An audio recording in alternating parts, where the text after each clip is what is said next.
The throne room smelled of burnt ozone and old blood. Commander Marcus Kane stood at attention, while the Velanthi queen circled him like a predator assessing wounded prey, her forearms clasped behind her back, her compound eyes reflecting his image 1,000 times over. "You killed 9 of my royal guards," she said, her voice a melodic hum that seemed to come from everywhere at once. 17 of my soldiers, and my brother."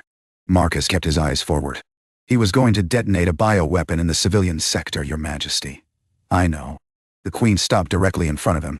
She was tall, nearly 7 feet, and her chitinous skin shimmered with bioluminescent patterns that shifted with her emotions. Right now, they pulsed a deep, troubled violet. "That is why you are still breathing." The United Earth delegation behind Marcus shifted nervously. Admiral Chen stepped forward. "Your Majesty," Commander Kane acted within the parameters of silence. The queen didn't raise her voice, but the word carried the weight of absolute authority.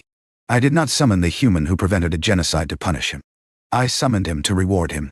Marcus finally met her gaze. "With respect, Your Majesty, I don't need a reward. I was doing my job." "Your job?" The queen's mandibles clicked, their equivalent of a bitter laugh. "Your job was to observe and report. Instead, you infiltrated a secure facility, killed my traitorous brother, and saved approximately 2 million of my subjects." She tilted her head, studying him with an intensity that made his skin crawl. "The traditional reward for such service is land, title, and a companion from the royal bloodline. I am offering myself." The silence that followed was absolute. Marcus heard his own heartbeat thundering in his ears. Behind him, Admiral Chen made a strangled sound. "I'm sorry," Marcus said slowly. "I don't think I understood that correctly." "You understood perfectly." The queen's patterns shifted to a complex interweaving of colors he couldn't interpret. "My brother was the last of my family. I have no heirs, no siblings, no one of sufficient rank to offer as a companion. By our law, I must fulfill the obligation myself. Your Majesty, I'm a soldier. A human soldier. I'm not qualified to be whatever you're suggesting. A companion bond is not marriage, Commander. It is not servitude. It is... I'm Sierra." She paused, searching for the right words. "A merging of purposes. I would accompany you, learn from you, and in turn you would have access to my knowledge, my protection, and my resources." Marcus looked at Admiral Chen, who seemed to be having a small stroke. The diplomatic implications alone were staggering. A human bonded to the Velanthi Queen. It would either cement the alliance forever or tear it apart. And if I refuse, then you insult me, my culture, and the 2 million lives you saved. The Queen's voice hardened. "And we will discuss what happens when humans insult Velanthi queens." Marcus had survived 3 wars, 2 assassination attempts, and a court-martial that should have ended his career. He'd learned to recognize situations where there was no good option, only less terrible ones. How long would this bond last? Until one of us dies. The Queen's pattern softened slightly. Or until you prove so incompatible that the bond naturally dissolves. Most off-world companions manage to achieve dissolution within a year. Most? All, actually. No human has ever completed a full bond with a Velanthi. Your species is considered emotionally shallow. Something in Marcus's chest, the same stubborn, contrary thing that had made him charge a fortified position alone, sparked to life. "When do we start?" The Queen's name, he learned, was Kira Thex. She insisted he call her Kira. "The full name is reserved for formal occasions," she explained as they boarded the transport that would take them to his assigned station. A border outpost at the edge of contested space. Between companions, informality is expected. Right. Marcus stowed his gear and watched as Kira folded her tall frame into a seat, designed for humans. She did it with surprising grace, though her secondary arms seemed unsure of where to rest. "So how does this work? Do you have protocols I should follow?" "Many. You will violate most of them within the first day." Her compound eyes caught the light. "You are already violating 3 by speaking to me while standing, maintaining eye contact, and failing to offer me food. Should I? No? I find it refreshing." She looked out the viewport as the transport lifted off. "My entire life, I have been surrounded by those who follow protocol perfectly and hate me for it. You saved my people despite having no obligation to do so. I would rather have honest incompetence than practiced resentment." Marcus sat across from her, studying her face. The Velanthi were notoriously difficult to read. Their expressions operated on entirely different principles than human faces. But something in the way she held herself, the slight droop of her antennae, suggested exhaustion. "How long since you slept?" Kira's patterns flickered with surprise. You can tell, you're holding your secondary arms too still. Like you're afraid if you relax them, they'll shake. She stared at him for a long moment. 11 days. There were matters to attend to after my brother's death. 11 days. Marcus stood and moved to the small supply cabinet. We have 6 hours until we reach the station. You're sleeping for at least 4 of them. I do not take orders from, you're not taking orders. You're accepting advice from your companion. He found a thermal blanket and tossed it to her. That's how this works, right? I have to learn from you. You have to learn from me. Lesson 1. Even queens need sleep. Kira caught the blanket with her lower arms. For a moment her patterns cycled through colors he couldn't read. Then, slowly, she unfolded the blanket and wrapped it around her shoulders. You are very strange, Commander Kane. Marcus. If we're being informal, Marcus. She tested the name, her mandibles clicking softly around the unfamiliar sounds. You are very strange, Marcus. Most humans look at me and see a monster. Or a resource. Or a threat. What do you see when you look at humans? She was quiet for a long moment. When she spoke, her voice was barely a whisper. I see the species that might finally teach my people how to change. She was asleep within minutes. Marcus watched her for a while, this strange, powerful creature who had bound herself to him through laws he didn't understand. Her patterns had settled into a soft, steady blue. Peaceful. He'd spent 15 years learning how to kill. How to protect. How to survive in situations designed to be unsurvivable. He had no idea how to be someone's companion. But as the transport carried them toward the edge of known space, Marcus made himself a promise. Whatever this bond was supposed to be, he would figure it out. Not because of politics or duty or the threat she'd made. Because for the first time in years, something other than war had woken up inside him. He wasn't sure yet if that was hope or fear. The border station was a hollowed-out asteroid called Waypoint 7, a grim collection of prefab structures and defensive batteries clinging to a rock in the middle of nowhere. Marcus had been stationed there twice before. Both times he counted the days until he could leave. This time he was more concerned with how the station would receive his new companion. That's her? Sergeant Rivera's voice carried across the docking bay. The Bug Queen. Marcus turned slowly. Rivera was a good soldier, reliable, competent, utterly lacking in diplomatic skills. Behind him, a small crowd of off-duty personnel had gathered to watch the Queen of the Velanthi disembark from a standard transport like a common traveler. That's Queen Kirathex of the Velanthi Dominion, Marcus said, loud enough for everyone to hear. Our new ally and my assigned companion. Anyone who has a problem with that can discuss it with me, privately. The crowd dispersed. Rivera, to his credit, looked embarrassed. Sorry, Commander. It's just, we've been fighting bugs, Velanthi, for 3 years. Hard to switch gears, then switch faster. Marcus watched Kira descend the ramp. She moved with careful dignity, but he could see her antennae twitching, cataloging the hostile glances, the whispered comments. She's not the enemy anymore. And if anyone makes her feel unwelcome, they're making the entire alliance unstable. Understood? Yes, sir. The first week was difficult. Kira's quarters were too small, designed for human proportions. The food available was nutritionally adequate for her but culturally offensive in ways Marcus didn't fully understand. And the constant low-level hostility from the station's personnel wore on her more than she admitted. You don't have to accompany me everywhere, she said on the 7th day, as Marcus escorted her to the station's small observation deck. I am capable of moving through hostile territory without a guardian. This isn't hostile territory. These are our people. Are they? Kira's patterns flashed with something that might have been bitterness. They look at me the way my brother's supporters looked at me. Like I'm a contamination. An unwanted presence in their space. Marcus guided her to a bench by the viewport. Outside, the stars wheeled slowly, indifferent to the tensions of the beings watching them. They're scared, he said. 3 years of war doesn't disappear overnight. Give them time. And you? Kira turned to face him. Are you scared of me, Marcus? He considered the question seriously. She deserved that much. Not of you. Of what this bond means. Of getting it wrong and causing more problems than I solve. That is... not the answer I expected. What did you expect? Lies mostly. Humans are adept at them. Her patterns shifted to a thoughtful amber. What do you fear getting wrong? Marcus was silent for a long moment. When he spoke, it surprised him how easy it was to tell her the truth. I've spent my whole career keeping people at a distance. It's easier that way. Soldiers die.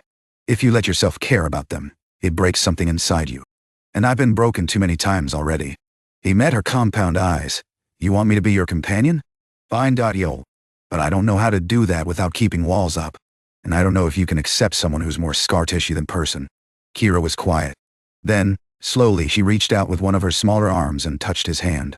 The gesture was awkward.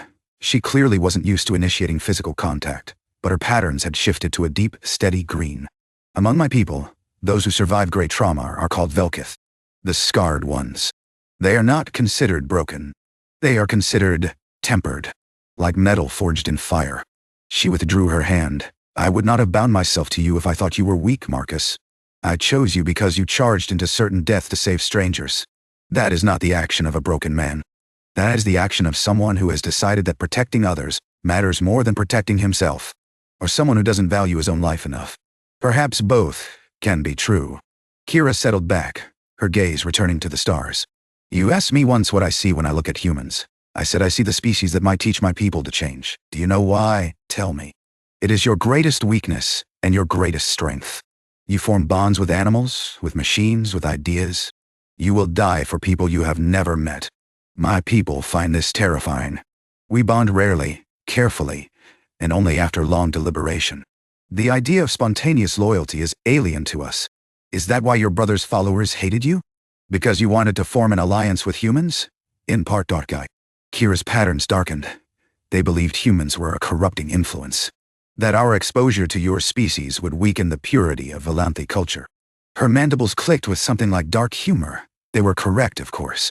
I have spent 8 days with you, and I am already forming inappropriate attachments.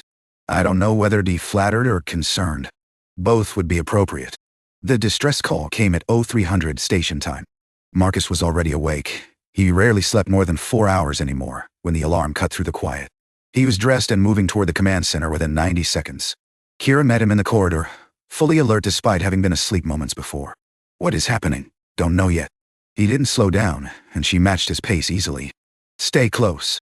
The command center was controlled chaos. Lieutenant Commander Park, the station's second-in-command, briefed them as they entered.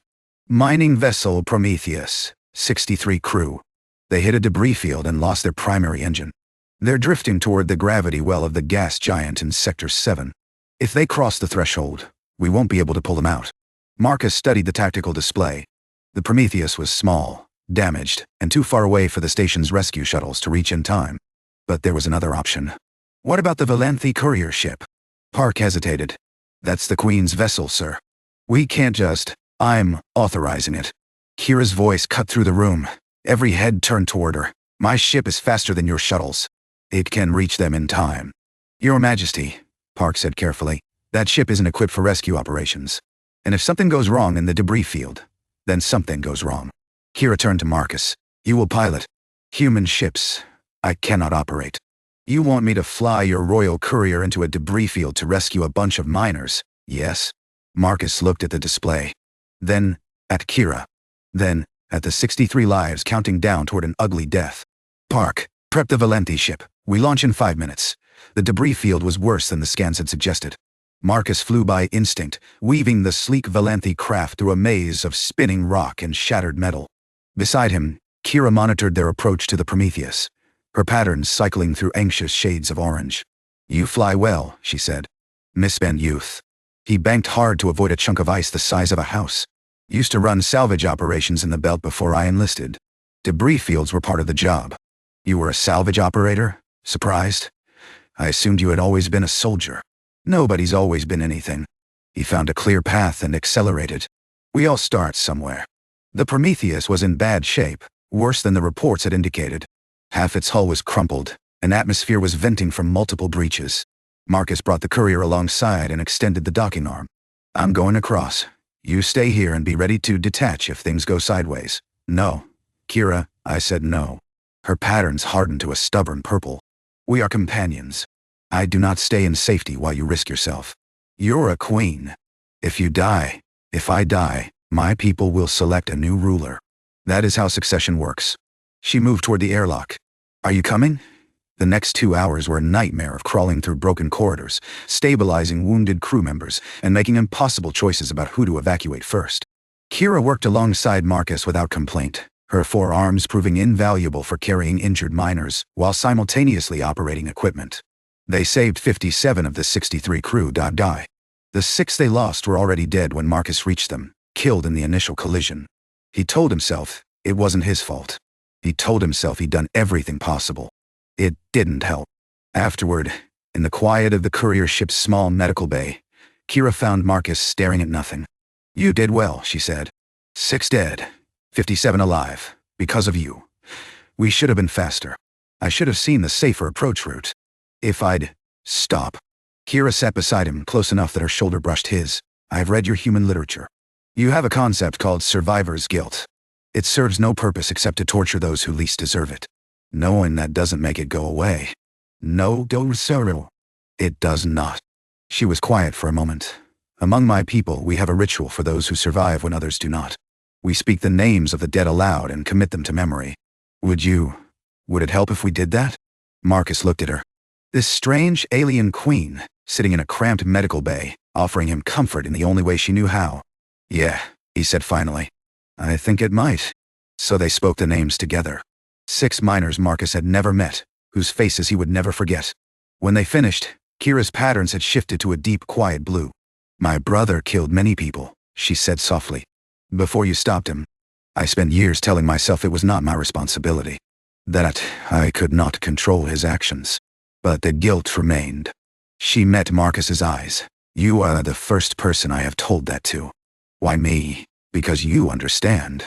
Because you carry the same weight." Her small arms moved, hesitant. And then she was holding his hand. "Because I am beginning to believe that perhaps we can carry it together." Marcus didn't pull away. He didn't have the strength. Or maybe, for the first time in years, he didn't want to. "Kira." "Yes? Thank you. For coming with me. For not staying safe." Her patterns flickered with something warm. "Thank you for letting me." The attack came 6 weeks later, without warning. Marcus was in the training bay, running combat drills with a group of junior soldiers, when the station's alarms screamed to life. Red emergency lighting flooded the corridors. A voice he didn't recognize announced calmly that they were under assault. He grabbed his sidearm and ran. The command center was in chaos. Lieutenant Commander Park was shouting orders while damage reports scrolled across every screen. The tactical display showed 3 hostile vessels, Velanthi design, but flying no flags. "Who are they?" Marcus demanded. "Unknown. They dropped out of FTL 2 minutes ago and opened fire without communication." Park pulled up a targeting analysis. Their weapons signatures match Queen's Guard vessels. The old Queen's Guard. Marcus felt ice settle in his stomach. "Her brother's loyalists. That would be my assessment, sir." "Where's Kira?" "The Queen is..." Park checked a screen. "She's in her quarters. We have security personnel en route." "No, don't. I'll get her. You focus on defense." He didn't wait for acknowledgement. The corridor to Kira's quarters was filled with smoke. Something had breached the hull 3 sections over, and the emergency seals were struggling to contain the damage. Marcus ran through the haze, his lungs burning, his mind focused on a single thought. She's still alive. She has to be alive. He found her at her door, struggling with a jammed panel.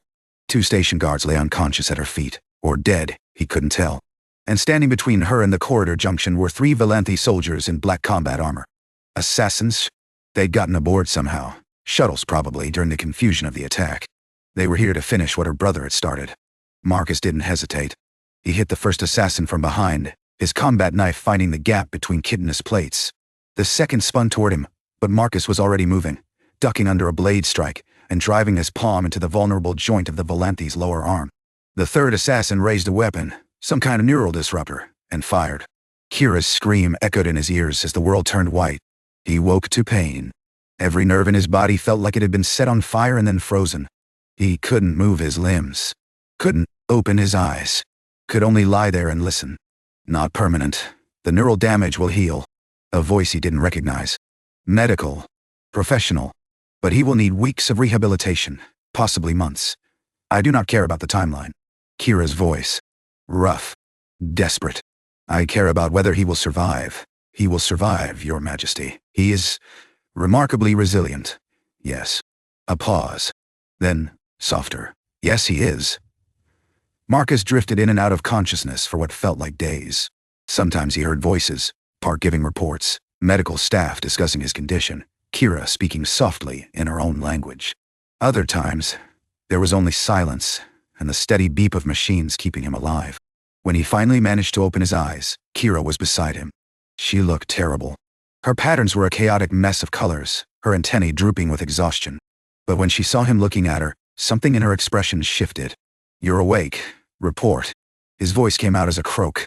"The station. The attack. The station is secure. The attacking vessels were destroyed. We captured 11 of my brother's loyalists."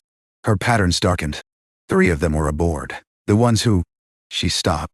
"Started again. You killed 2 of them. The 3rd, I killed myself. After you fell, I took your knife and I killed him." Her voice was flat, controlled, but her patterns betrayed the storm beneath. "I have never killed before. I always believed it was beneath a queen's dignity. That violence was for soldiers, not rulers. Kira, he was going to kill you." She met his eyes. "He had his weapon aimed at your head, and he was going to kill you. And I could not allow that. I could not." Marcus tried to reach for her, but his arm wouldn't respond. So he just looked at her, this alien queen who had killed to save him, and tried to find the right words. "Thank you. Do not thank me." Her voice cracked. "You should not have been there. I should not have put you in danger. This bond, this was a mistake. I should release you, let you return to your people, somewhere safe. No." She stopped, stared at him. I said no. He forced his hand to move, even though it felt like pushing through concrete. His fingers found hers. "I'm not going anywhere. You almost died because of me. I almost died because fanatics attacked the station, because I chose to protect someone I care about." He squeezed her hand weakly. "I've been protecting strangers my whole career. Let me protect someone who actually matters to me." Kira's patterns cycled through colors he couldn't read. Then she leaned forward and pressed her forehead against his, a gesture he somehow understood was deeply intimate among her people. "Marcus, yeah, I was terrified." Her voice was barely a whisper. "When you fell, when the medics said they didn't know if you would wake, I was more frightened than I have ever been. More than when my brother threatened me. More than when the council questioned my right to rule. I could not breathe. I could not think. I could only watch you and beg whatever powers might listen to let you live. I'm still here. You are." She pulled back slightly, her compound eyes searching his face. "And I find that I cannot imagine being anywhere that you are not. That this bond, which was supposed to be political, practical, temporary, it has become something else. Something I do not have words for." Marcus thought about the walls he'd built. The distance he'd maintained for 15 years. The certainty that caring about anyone would only lead to more pain. He thought about Kira. About her strength and her vulnerability. About the way she'd learned to call him by name. About the 6 weeks they'd spent together, slowly teaching each other how to be less alone. "I have words for it," he said quietly. "But I don't know if you're ready to hear them. Tell me anyway. Later." He managed a weak smile.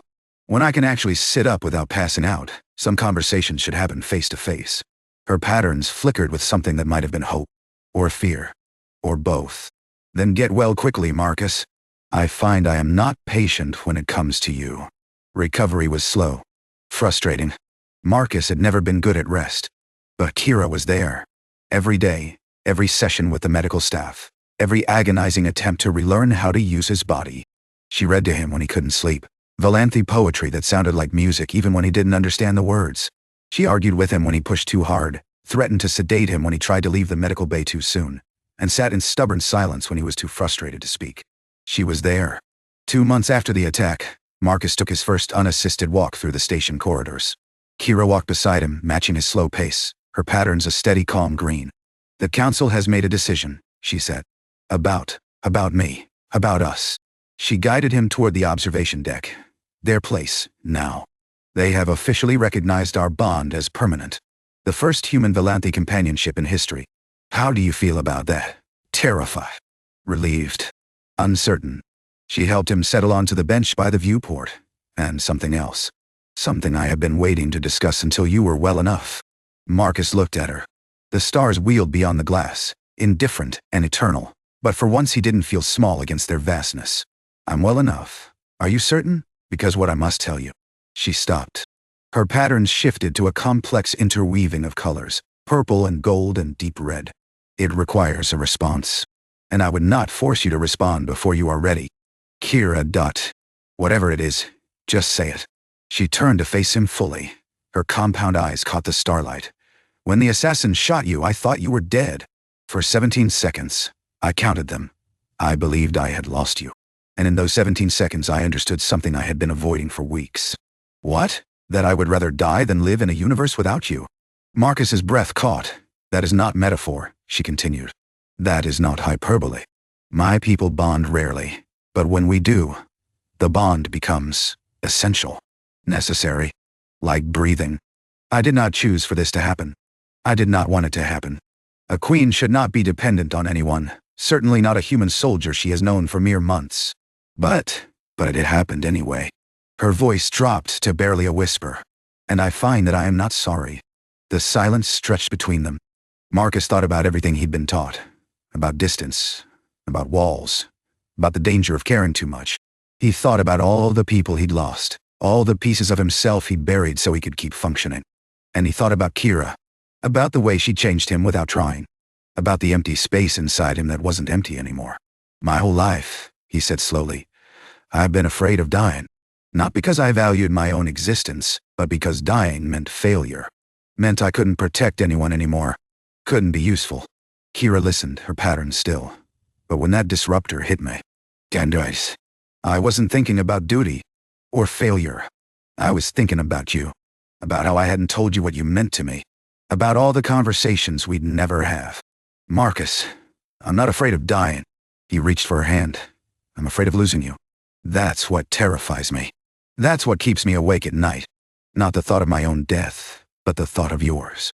Of living in a universe where I can't see your patterns change colors, can't hear you butcher human idioms, can't wake up knowing you'll be there. Her patterns exploded into colors he'd never seen before. Brilliant, overwhelming, beautiful. That, she managed, is not a human sentiment. Maybe I've been spending too much time with Velanthi. Maybe you have. She moved closer, her secondary arms wrapping around his shoulders while her primary hands held his. Marcus, what you are describing. Among my people, we have a word for it. Kelvethmai dot. It means the one whose loss would end me. It is not used lightly. Many Velanthi live their entire lives without finding their Kelvethmai. What happens when you find them? You bind yourself to them. Completely. Without reservation. Her forehead pressed against his again. You become theirs, and they become yours, and the distinction between two beings begins to blur. That sounds terrifying. It is. Her voice trembled slightly. It is the most terrifying thing I have ever experienced. But I find that I would rather be terrified with you than safe without you. Marcus closed his eyes. He felt her presence, not just physical, but something deeper. A connection that had grown slowly, steadily, until it had become part of who he was. When I charged into that facility to stop your brother, he said, I thought I was doing it for duty. For the mission. I told myself that was the reason. And now I think some part of me already knew. He opened his eyes. That you were worth saving. That you were someone who would matter. I just didn't have the words for it yet. Do you have them now? I love you. The words came easier than he'd expected.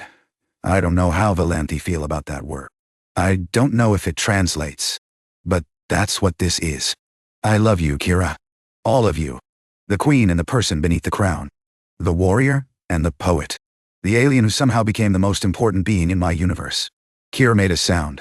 Something between a laugh and a sob. Her pattern settled into a shade of gold he'd never seen before. It translates, she whispered. It translates perfectly. Later, much later, they stood together at the viewport watching the stars turn. The council wants me to return to the homeworld, Kira said. To take up my duties as queen. I know. They also want you to come with me. As my official companion and consort. She glanced at him. It would mean leaving human space. Leaving your people. Living among Velanthi for the rest of your life. Marcus considered it. The life he would be leaving behind. The life he might have ahead. You once asked me if I was afraid to die. I remember. The answer is still no. He turned to face her. Because the thing I'm afraid of? It's not death. It's being separated from you. So if the choice is between staying here alone and following you into the unknown, yes? He smiled. The first real smile he'd felt in years. Then I guess I'm moving to the homeworld. Kira's patterns blazed with joy. Pure, unrestrained, incandescent. She pulled him into an embrace that was awkward and perfect, and entirely theirs. You are a very strange human, Marcus Kane. And you're a very strange queen. Perhaps that is why we fit. Outside the viewport, the universe stretched into infinity, vast and cold and full of dangers they couldn't predict. But standing there, wrapped in each other, Marcus felt something he'd almost forgotten existed. Home, Jay. Not a place. Not a planet. A person. His person. His Kelvethmai. And that, he thought, was worth more than all the stars in all the galaxies. It was worth everything.